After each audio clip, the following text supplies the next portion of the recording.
আমাদের পার্বত্য চট্টগ্রামে আমরা ১৩ ভাষাভাষীর জাতিগোষ্ঠী রয়েছি, যাদের অন্যতম সামাজিক একটা উৎসব হচ্ছে বিঝু, বৈশু, সাংগ্রাইন, চাংগ্রান, বিহু।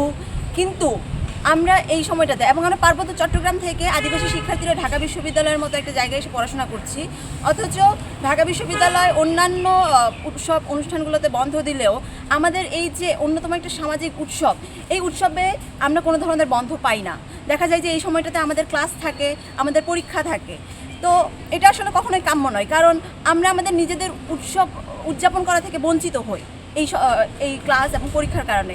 সেই জায়গা থেকে আমরা গত বছরও আবেদন করেছিলাম যে 12 থেকে 16 এপ্রিল এই সময়টা, যে আমাদের বিঝু, বৈশু, সাংগ্রাই, চাংক্রানের যে উৎসবের সময়টা, এই সময়টা যাতে আমাদের ক্লাস পরীক্ষা বন্ধ রাখা হয় এবং সার্বজনীন ছুটি দেওয়া হয়। পাশাপাশি এই সময়টাকে যাতে বিশ্ববিদ্যালয়ের একাডেমিক ক্যালেন্ডারে ছুটি হিসেবে অন্তর্ভুক্ত করা হয়, এই দাবি আমরা বিগত কয়েক বছর ধরে করে আসছি এবং আমরা গত বছরও করেছি। গত বছর আবেদনের প্রেক্ষিতে আমাদের পরীক্ষাগুলো, যে সকল ডিপার্টমেন্টে আমাদের আদিবাসী শিক্ষার্থীরা অধ্যয়ন করছে, সেই সকল ডিপার্টমেন্টে পরীক্ষাগুলো শিথিল করা হয়েছিল। কিন্তু দেখা যাচ্ছে যে এই বছর এসে আবারও বিভিন্ন ডিপার্টমেন্টে এই 12 থেকে 16 তারিখের সময়টাতে পরীক্ষা দেওয়া হয়েছে, ক্লাস চালু আছে।